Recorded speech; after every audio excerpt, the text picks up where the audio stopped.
1940-এর দশক। পুরুলিয়া লাল মাটিতে তখন শুধু ধুলো উঠত না, উঠত বিদ্রোহের গন্ধ। গ্রামের মানুষ সন্ধ্যা নামার আগেই দরজা জানলা বন্ধ করে দিত। দূরে ব্রিটিশ সেনাদের বুটের আওয়াজ মানেই আতঙ্ক। কেউ কথা বলতো না, কারণ একটি ভুল শব্দ মানেই কারাগার, আর একটি ভুল পদক্ষেপ মানেই ফাঁসির মঞ্চ।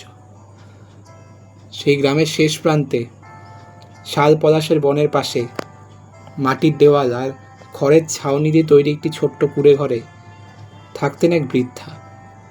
তার নাম কেউ মনে রাখেনি, সবার কাছে তিনি ছিলেন শুধু একজন মা। একদিন তারও সংসার ছিল, স্বামী কৃষক ছিলেন, একমাত্র ছেলে ছিল তার চোখের মণি। ছোটবেলা থেকেই ছেলেটা বলতো, মা, একদিন আমি এই দেশের শৃঙ্খল ভেঙে দেব। বৃদ্ধা হেসে বলতেন, দেশকে ভালোবাসিস, কিন্তু নিজের প্রাণটাও যেন বাঁচিয়ে রাখিস। কিন্তু ব্রিটিশ শাসন কারো স্বপ্নকে ক্ষমা করতো না। একদিন ছেলেটিকে ধরে নিয়ে যাওয়া হয়। কয়েকদিন পরে ফিরে আসে শুধু রক্ত মাখা একটা গামছা। সেদিন কাঁদতে কাঁদতে বৃদ্ধা আকাশের দিকে তাকিয়ে বলেছিলেন, হে ভারত মাতা, আমার একটা সন্তান চলে গেল, যদি দরকার হয় আমার বাকি জীবনটাও নিয়ে নাও, কিন্তু এই দেশটাকে স্বাধীন করে দিও। সেই দিন থেকে তার ঘরের চুলা কম জ্বলেছে, কিন্তু প্রদীপ কখনো নেভেনি। তিনি প্রতিদিন দরজার পাশে একটা থালা রেখে দিতেন। লোকজন জিজ্ঞেস করত, মা, কার জন্য এই থালা? তিনি শুধু বলতেন, দেশের কোনো ছেলে যদি একদিন ক্ষুধার্ত হয়ে এখানে আসে। এক বর্ষার রাত, বিদ্যুৎ চমকাচ্ছে। হঠাৎ দরজায় 3 বার খুব ধীরে ধীরে কড়া নাড়ার আওয়াজ। বৃদ্ধা দরজা খুলতেই দেখলেন কয়েকজন বিপ্লবী দাঁড়িয়ে।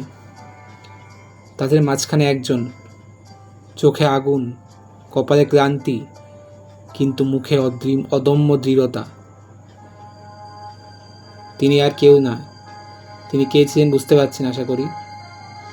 বৃদ্ধা কিছুক্ষণ তাকিয়ে রইলেন, তারপর কাপা হাতে তার মুখ স্পর্শ করে বললেন, তুই তুই তুই সুভাষ? নেতাজি মাথা নিচু করলেন, হ্যাঁ মা, আজ আমি নেতা নই, আজ আমি শুধু আপনার ছেলে। বৃদ্ধার বুক ফেটে কান্না এলো। তিনি বললেন, ভগবান আমার ছেলেকে ফিরিয়ে দেননি, কিন্তু আজ মনে হচ্ছে তিনি তাকে অন্য রূপে পাঠিয়েছেন। ঘরে খাবার বলতে ছিল মাত্র 1 মুঠো চাল, একটু নুন আর কিছু বুনো শাক। বৃদ্ধা বিন্দুমাত্র দ্বিধা করলেন না। তিনি নিজের ভাগের খাবারটুকু রান্না করে নেতাজির সামনে রাখলেন। নেতাজি অনেকক্ষণ থালার দিকে তাকিয়ে রইলেন। মা, আপনি খাবেন না? বৃদ্ধা মৃদু হেসে বললেন, মা কখনো আগে খায় না বাবা, আগে ছেলে খায়। নেতাজির চোখ ভিজে উঠল।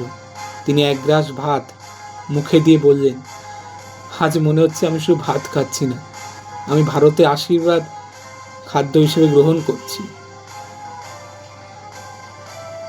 হঠাৎ বাইরে বজ্রের মতো গর্জন শোনা গেল, open the door, open the door. British সৈন্য চারদিক ঘিরে ফেলেছে। বৃদ্ধা একটুও কাঁপলেন না। তিনি নেতাজিকে আর বাকি বিপ্লবীদের ঘরের পেছনে গোপন পথ দেখিয়ে বললেন, দৌড়ে যা, সবাই দৌড়ে যা ওদিকে। নেতাজি কিন্তু দাঁড়িয়ে রইলেন। না মা, তোমাকে এভাবে রেখে যাব না। বৃদ্ধা এমনভাবে তাকালেন যেন তার চোখেই ভারতের পতাকা উঠছে। শোন বাবা, একজন মা মরলে একটা পরিবার কাঁদে, কিন্তু তুই মারা গেলে একটা দেশ কাঁদবে। আজ আদেশ দিচ্ছি, যুদ্ধক্ষেত্রে গিয়ে লড়, এই বুড়ি মায়ের জন্য দাঁড়িয়ে থাকবি না। নেতাজি নিঃশব্দে তার পায়ে মাথা ঠেকালেন। আমায় আশীর্বাদ করো মা। বৃদ্ধা তার কপালে হাত রেখে বললেন, জিতে ফিরবি, আর যদি জিততে না পারিস, যদি ফিরতে আর না পারিস, তোর নাম শুনে যেন ভারত মাতার মাথা উঁচু হয়। দরজা ভেঙে ব্রিটিশ সৈন্যরা ঢুকে পড়ল। অফিসার চিৎকার করে উঠল, কোথায় বিদ্রোহী? বৃদ্ধা সোজা হয়ে দাঁড়ালেন। যাকে তোমরা বিদ্রোহী বলো, আমি তাকে ভারতের সন্তান বলি। চর পড়ল, লাথি পড়ল, রক্ত ঝরল, তবু সেই বৃদ্ধার মুখ থেকে একটা নাম বেরোলো না। এক সৈন্য বন্দুক তুলে ধরল। অফিসার বলছে, এটাই শেষ সুযোগ। বৃদ্ধা মাটির এক মুঠো ধুলো তুলে নিজের কপালে মাখলেন, তারপর গর্জে উঠলেন, এই মাটির প্রতিটি কণায় সুভাষ জন্মাবে। একজনকে মারলে 1000 জন উঠে দাঁড়াবে। ভারতকে শিকল পরানোর স্বপ্ন থেকে ভুল করেছো তোমরা। মায়ের কোল থেকে বীর জন্মানো কখনো বন্ধ করতে পারবে না। সৈন্যরা স্তব্ধ। তাদের বন্দুক ছিল, কিন্তু এই বুড়ি মায়ের সামনে তাদের সাহস ছিল না। দূরে পাহাড়ের উপর দাঁড়িয়ে নেতাজি সব দেখছিলেন। তার মুঠি শক্ত হয়ে উঠল,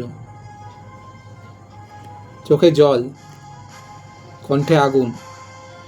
তিনি আকাশের দিকে তাকিয়ে বললেন, আজ আমি আর একা নই। আজ আমার সঙ্গে একজন মায়ের আশীর্বাদ হাঁটছে, যে আশীর্বাদ কোনো সাম্রাজ্যের গুলির চেয়েও শক্তিশালী। বছর পেরিয়ে গেল, দেশ স্বাধীন হলো, তিরঙ্গা পতাকা আকাশে উঠল। 1947 সালে 15ই আগস্ট।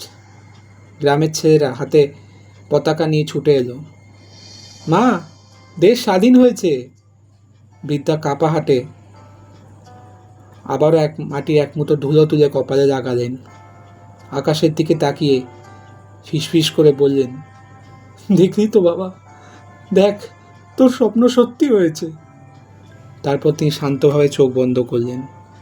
মুখে ছিল একটাই শব্দ, জয় হিন্দ। গ্রামের মানুষ তাকে সেই লাল মাটিতেই সমাধিস্থ করল। কোনো স্মৃতিস্তম্ভ তৈরি হলো না, কোনো পাঠ্য বইয়ে তার নাম লেখা হলো না, কিন্তু পুরুলিয়া বাতাস আজও যেন ফিসফিস করে বলে, স্বাধীনতা শুধু বীরদের তলোয়ারে লেখা হয়নি। স্বাধীনতা লেখা হয়েছে সেই সব মায়ের চোখের জলে, যারা নিজের সন্তানের চেয়ে দেশকে বড় করে দেখতে শিখেছিলেন। আর যখনই ভারতের তিরঙ্গা পতাকা বাতাসে উড়ে ওঠে, মনে হয় কোথাও না কোথাও সে অজানা মা হাসছেন। কারণ তিনি জানেন, একজন নেতাজি জন্মাতে একজন মায়ের বুক লাগে। বন্ধুরা, যদি এই ভিডিওটি আপনাদের ভালো লেগে থাকে তাহলে একটি লাইক, আপনার বন্ধুবান্ধব আত্মস্বজন সবার সঙ্গে যতটা পারবেন শেয়ার করবেন এবং চ্যানেলটিকে অবশ্যই সাবস্ক্রাইব করবেন। আপনার সবাইকে জানাই স্বাধীনতা দিবসের আগাম শুভেচ্ছা। সবাই ভালো থাকুন, সুস্থ থাকুন। জয় হিন্দ, ভারত মাতা কি জয়, বন্দে মাতরম।